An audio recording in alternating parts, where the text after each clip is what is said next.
Okay, we're going to look at theorems about roots of polynomials.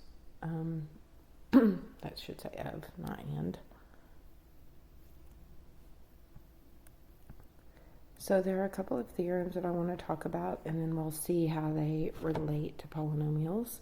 So the rational root theorem. The rational root theorem says, first of all, I have to have a polynomial that has integer coefficients. So the coefficients, the numbers in front of the variables have to be integers, so no fractions, so like whole numbers and their opposites. And if the polynomial has integer coefficients, then roots or numbers that help me find the x-intercepts, or numbers that are the x-intercepts, are factors of the constant divided by factors of the leading coefficient. So for example, if we had f of x equals 4x to the third minus 3x squared plus 3, then on the top I would have factors of the constant, which would be 1 times 3, or it could be negative 1 times negative 3. And on the bottom I would have factors of 4, which would be 1 times 4, negative 1 times 4, 2 times 2, I don't have to write that twice, and negative 2 times 2. And then I break these up into, obviously we don't write fractions like that, so I break them up like 1 over 1, 1 over 4, so 1/4, 1 over negative 1, so negative 1, 1 over negative 4, so negative 1/4, 1 over 2, 1/2, 1 over negative 2, negative 1/2. So I would make that whole list, and then I would try those numbers in synthetic division to see if I get a 0 as a remainder. Okay, I'm just telling you about the rational root theorem. We will have another way that we will tackle this when I see you, but I want you to be exposed to it. All right. Then the fundamental theorem of algebra says if I have a polynomial that has a degree 1 or bigger than 1, then the degree of that polynomial has the degree of the polynomial tells us exactly how many zeros we have, and that will be including any imaginary numbers. So if I have, so like this one was polynomial of degree 3, so I have 3 x values where the polynomial is equal to 0. So I have 3 zeros. All right, it also tells me that multiplicities, which we talked about in the last section, that multiplicities, whatever my exponent is, so like if I have f of x equals x minus 3 to the 4th times x plus 2 to the 3rd, that these tell me the multiplicities of the zeros. So when I said x minus 3 equal to 0, I get x equals 3, and that's multiplicity 4, x plus 2 equals 0, so x equals negative 2 multiplicity of 3.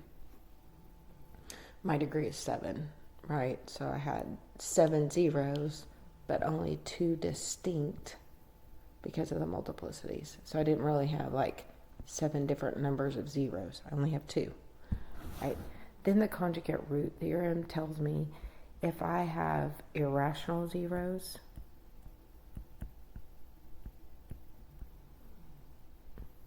or imaginary numbers like complex zeros, that they come in pairs.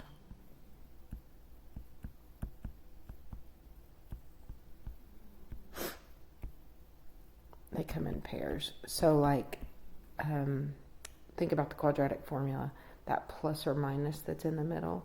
If my radical, if the stuff underneath the radical is not a perfect square, I end up with 2 answers that are either irrational or have an I in them. So let's say we do the quadratic formula and we get down to this. Okay, that's not simplifying, but I have 2 answers. I have negative 2 plus the square root of 3 all over 5, and I have negative 2 minus the square root of 3 all over 5. Those are called conjugates.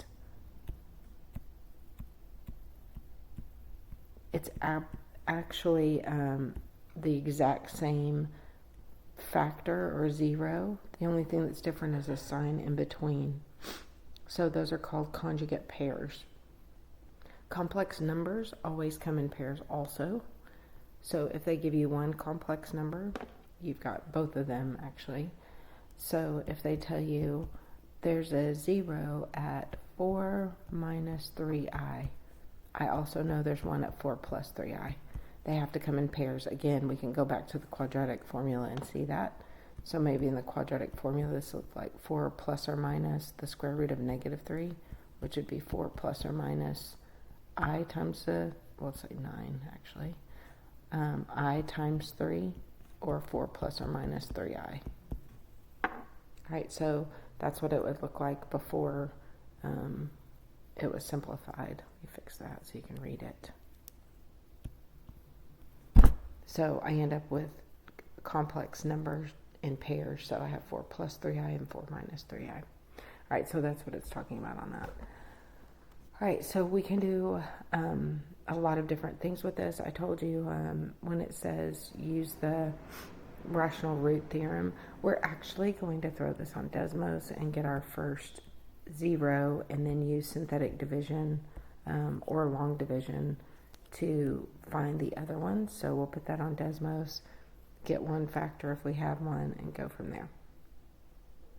Okay, so let's try this. This is what I want you to have ready for next time. So I want you to put this on Desmos.